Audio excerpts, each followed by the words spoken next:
this is Manindrabu from Batam. I love listening to Gold FM, only the classic hits. I'm Sela Sadakau from Vatupula. I only listen to Gold FM, only the classic hits. Gold Benaka, I'm Vale and I'm working at Golden Grove Resort, and I love listening to Gold FM because it plays a really wide range of classic music. I'm Saini Sakio from Kashmir Wotoka. I like Gold FM, but only the classic hits.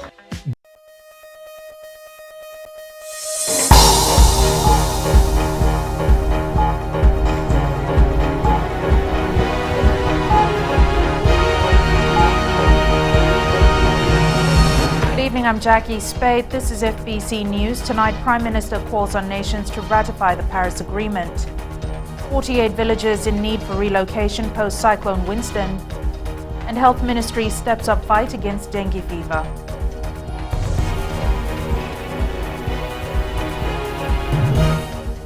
The devastation of tropical cyclone Winston has seen Prime Minister Vorenge Bainimarama appeal to nations who are yet to ratify the Paris Agreement to do so soon. Bainimarama made the appeal in New York today ahead of the signing of a Paris Agreement on climate change due to take place tomorrow. Akosita Thale reports. Tropical cyclone Winston made a huge landfall in Fiji, claiming 44 lives, destroying more than 40,000 homes, damaging 229 schools and other buildings as well. I want to appeal today to those nations who have yet to ratify the Paris Agreement to do so as a matter of urgency. What we agreed to achieve in Paris together is a positive first step, but it is not enough. Not nearly enough to avert catastrophe for many vulnerable states and economies.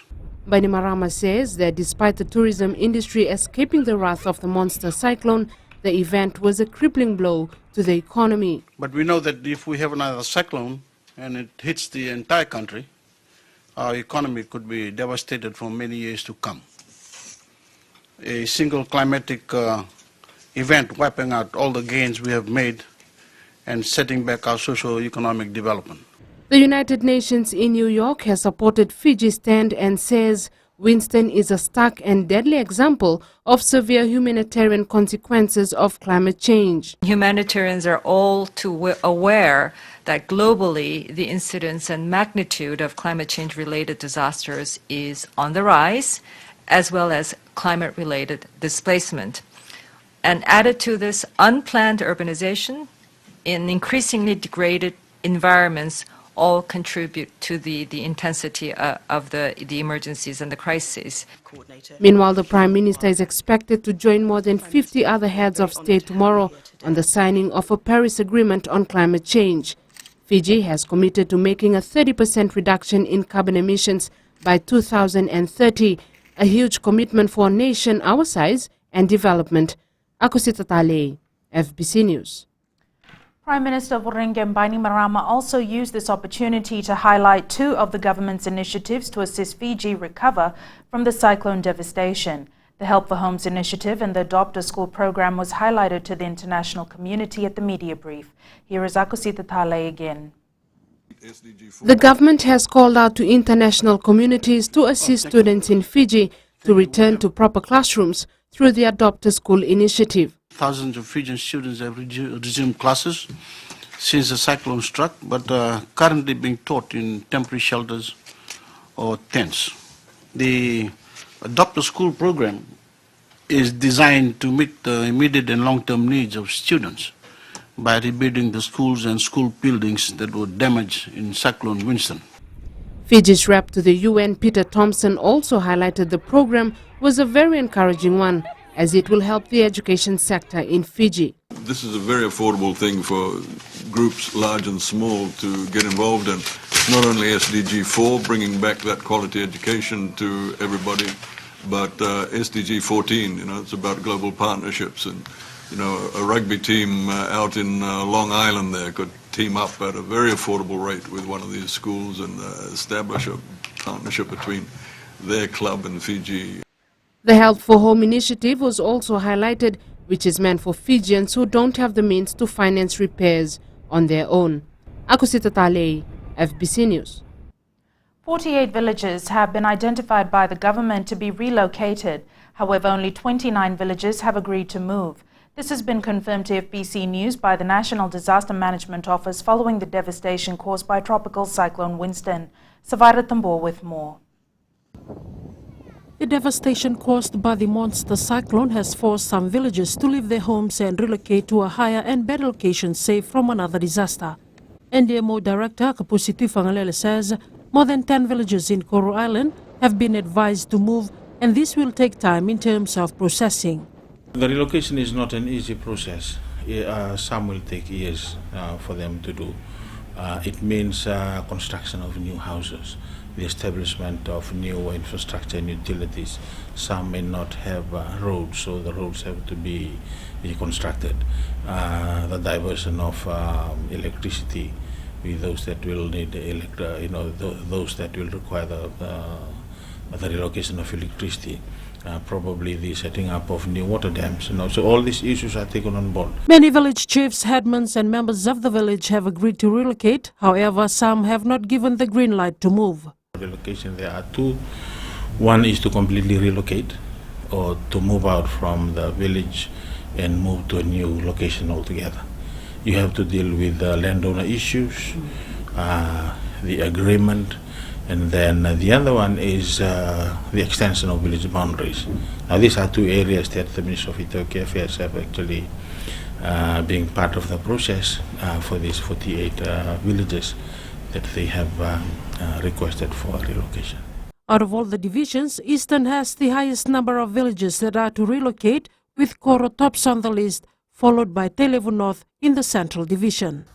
Relocating of villages will cost millions of dollars, and Tuifangalele believes the adopted school project that is currently in place is a good model to use so that donors can assist government for funding process.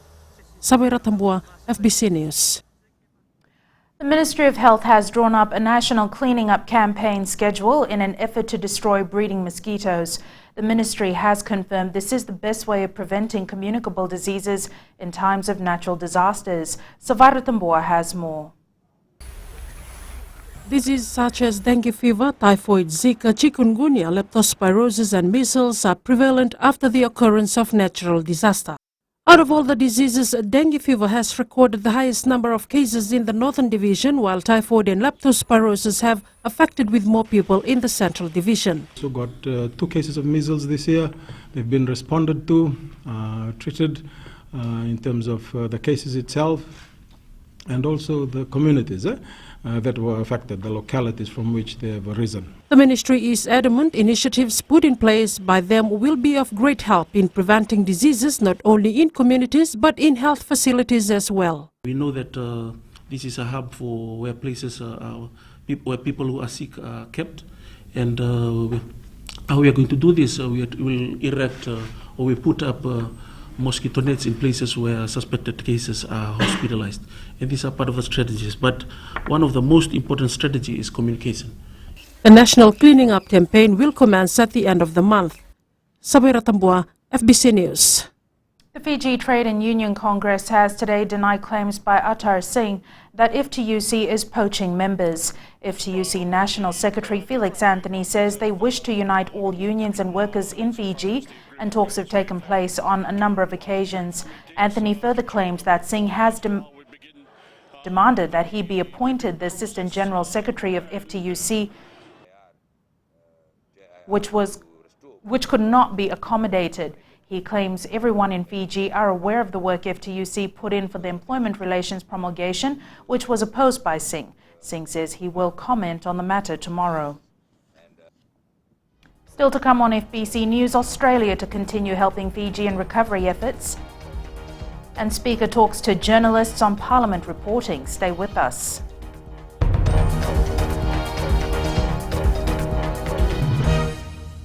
Golvina, we have so long.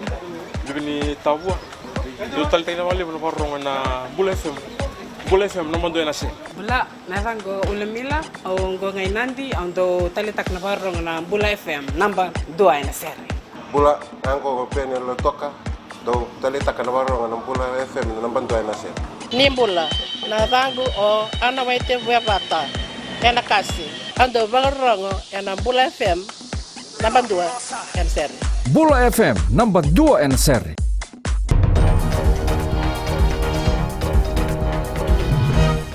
Welcome back. This is FBC News. The last remaining officers of the Australian Defence Force returned to Australia today. This following their successful deployment to Fiji in the wake of Tropical Cyclone Winston. The final group made up a total of over 1,000 officers who were sent to Fiji to assist with emergency relief work. Australian High Commissioner to Fiji, Margaret Toomey, says relations between the two countries have strengthened. It's been wonderful working with them. I think they've been great ambassadors for Australia. I'm going to miss them. I want to thank Fiji for the wonderful welcome that they gave the Australian Defence Forces, the people, the RFMF. I expect you'll see a few of them back here as tourists in civilian clothes. Australian Commander Joint Task Force Lieutenant Colonel Scott Hill will be escorting his team home tonight after 2 months of successful relief work in the country. Australia is the largest contributor to the international relief effort Fiji has been receiving in the wake of Tropical Cyclone Winston. Australian High Commissioner to Fiji, Margaret Toomey, says her country stands ready to provide further assistance to support the people of Fiji. The Australian government announced an additional package assistance of $32 million to support Fiji in its reconstruction efforts following Tropical Cyclone Winston. The additional funding builds on $23 million in humanitarian assistance that has provided life-saving supplies and access to health services to 200,000 people. I think it's pretty self-evident. Fiji is a friend and a neighbour, and we're just here to help and always have been. And when we saw the devastation and we could see opportunities to deploy our defence forces and the equipment we had and the pre-positioned supplies we had, we went ahead and did it. Toomey says the additional funding is a symbol of their continuing support to move from emergency response to recovery aid. It will be used in areas of development Australia has been traditionally focused on. With education, we'll be looking at doing some serious rebuilding of schools that were badly affected. For health, we'll be rebuilding some clinics. Clinics not as badly affected as schools, but certainly some work to do there. In addition, we'll be contributing some equipment that was lost during Cyclone Winston, and also we'll be doing some more work with the government on water and sanitation. The final area of focus for them will be to rebuild markets that have been damaged, provide equipment to farmers, and build new market accommodations for women who travel from afar to sell their produce.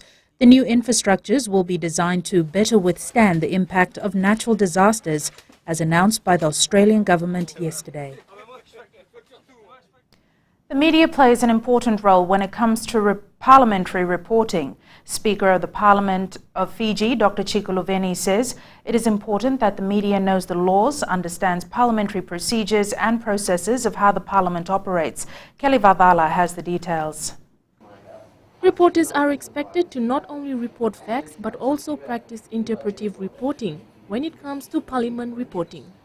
For the media, is expected to provide adequate context and analysis, as well as being able to put development into perspective for people to make sense of the proceedings. Parliament is all about words, and because the adversarial nature of the Westminster system, it also often includes argument and debate. The reporters have the special responsibility of reporting those debates to the public. The public will make up their minds about the big issues of the day as partly informed by what they read and hear and see in the media. A number of reporters are undergoing a 2-day Pacific Media Assistance Scheme Parliamentary Media Workshop, which is aimed at improving the standard of reporting. We must recognize that the media is an important conduit between the public and the Parliament in facilitating the flow of information between citizens and their elected representatives and government, and critical in cultivating the habits of democracy through the exercise of reason. Luveni says a good media report is one which lays out all the arguments fairly and accurately, to let the audience decide for itself instead of imposing our views on it and completely distort what actually transpired in Parliament. Kelly Vavala, FBC News. The tourism industry recovered faster than expected after Tropical Cyclone Winston. Tourism Minister Fayaz Coca says a quick recovery program was implemented in conjunction with Fiji Airways and hotels to try and get the industry back on track quickly. Coca says more marketing was done with our traditional partners in Australia, New Zealand and other countries. Well, it took a dip for a little bit, but that's only natural. That would have been the case with anybody really at the end of the day. But we got to work very fast. The TAG group, Tourism Fiji, Fiji Airways, everybody was on board, working off the same platform to try and ensure that the tourists come back as quickly as possible. And I think we've done a great job. I think the industry. We turn to sports now. Here's Jamie. Thanks, Jackie, and good evening. Coming up, $40,000 bonus for Fiji's Sevens team, and wider television coverage for this year's Coke Games. These stories and more after the break.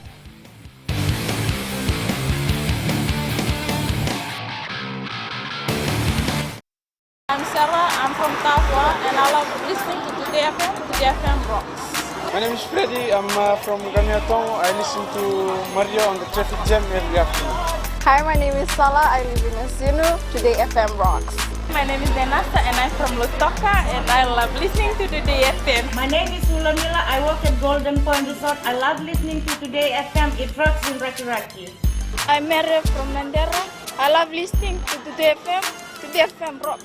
We love listening to Today FM. Today FM rocks. Today's hit music.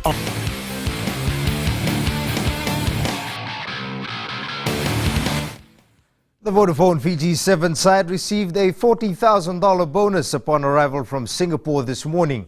The team's sponsors presented a check of $25,000 for winning the Hong Kong title and $15,000 for reaching the finals in Singapore.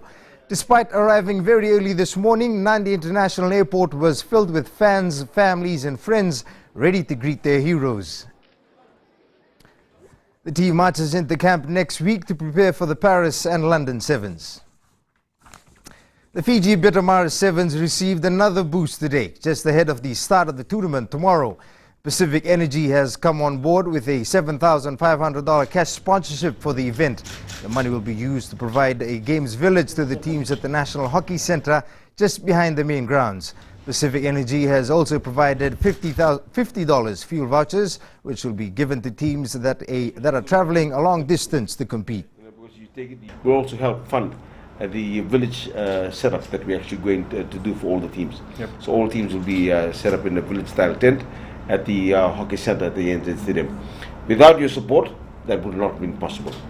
And I'm sure all the teams will be truly grateful. This year's Coca-Cola Games will have even wider free-to-air coverage. This comes after FBC TV announced today that it will televise the event live. Rohit Deo tells us more. But a great run by Rayap in Dunguru. The biggest secondary schools meet with now just a week away. There's good news, not only for the athletes, but also viewers of FBC TV. That is a major boost, not only for the tournament, but for the athletes, because this event will be shown live right across Fiji, and hopefully in the Pacific Islands, and will beam to the rest of the world. This is our international masterpiece of what we call the best games ever. Ikaram adds this will not only be good for those watching from home, but to the athletes too. I'm sure it will go well, especially for the people in the rural areas, that they can actually see their children performing at Fiji's biggest 2 days athletics meet, the Coca-Cola Games. And we are very proud of that. This thing only comes through partnership. The viewers of FBC TV were also pleased to hear the news. I think it's better especially for the people who are in the village, because this kind of weather, maybe they can make it to watch the the game.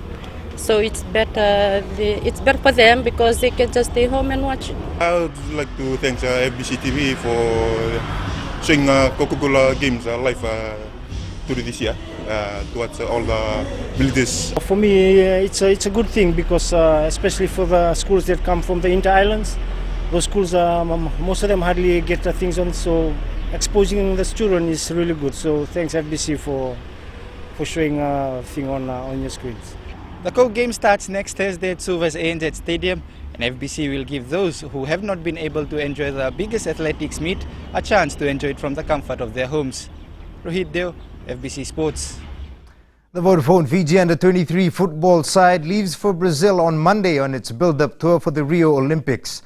Farewelling the team in Bath today, Fiji FA President Rajesh Patel reminded the players to make full use of the exposure they will receive. Patel added that the association is spending a large sum of money on these tours and players are to be mindful of their discipline. The discipline you bring within yourself as Fijians is very crucial. Why is always the Fijian players is known all over the world as a short fuse players? The team will play 4 matches against Brazilian clubs. 11 teams will take part in the Oceania Hockey Championships in Suva this year. Teams registered for the tournament include the Solomon Islands, Vanuatu and Samoa. The competition will also act as the Round 1 World League qualifiers, the winner of which will go on to compete in the next round of qualifiers in Bangladesh. This decision has come a year after we had applied to host the event. The event was awarded to New Zealand in November last year, and it was supposed to be held 2 weeks ago, but nobody entered. And so the decision to host it in Fiji was only made about a month ago, or the final decision a month ago, and then we had to wait till the team application. The Oceania Hockey Championships will be held from the 27th of June to the 2nd of July. In the English Premier League football competition today, Liverpool beat Everton 4-0. The result keeps Liverpool within an outside chance of a top 4 finish. Meanwhile, at 6:35 a.m. tomorrow, Arsenal plays West Brom, and you can watch that match live on FBC TV. That's it from Sports Tonight. Good evening.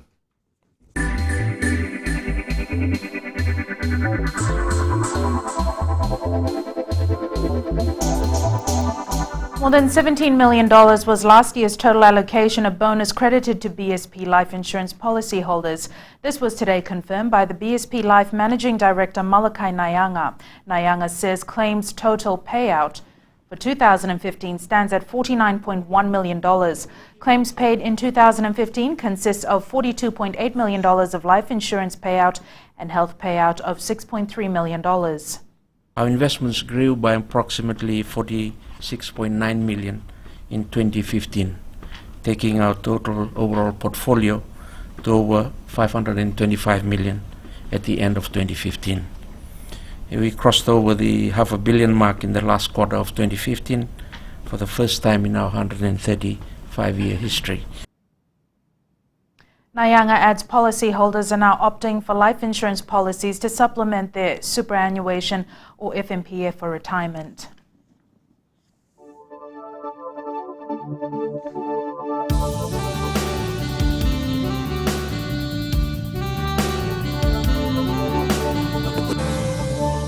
Rain was experienced over the northern parts of the country today. Looking at temperatures, Ban Lautoka were the hottest today on 32 degrees, while Mombasa was on 31, Nadi finished on 30, while Suva and Savu were the only centres to hit below the 30 mark.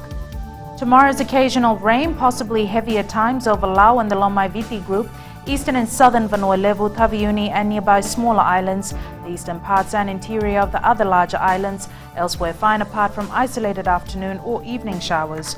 And the further outlook is occasional rain, possibly heavier times over Lau and Lomaiviti group, eastern and southern Vanua Levu, Taviuni and nearby smaller islands, the eastern parts and interior of the other larger islands, elsewhere fine apart from brief showers. And recapping the main stories for tonight, Prime Minister has called on nations to ratify the Paris Agreement. 48 villages in need for relocation post-cyclone Winston, and Health Ministry is stepping up its fight against dengue fever.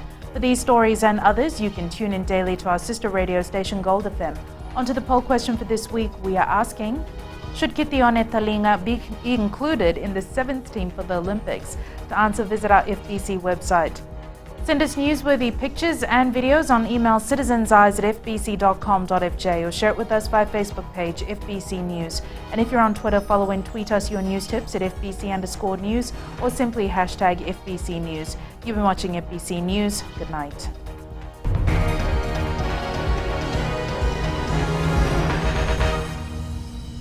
मैं उमरान खान गुरबो तालेबू के जैसे festival A grade है करवो में, उसी तरह मिर्ची FM number 1 है करवो में।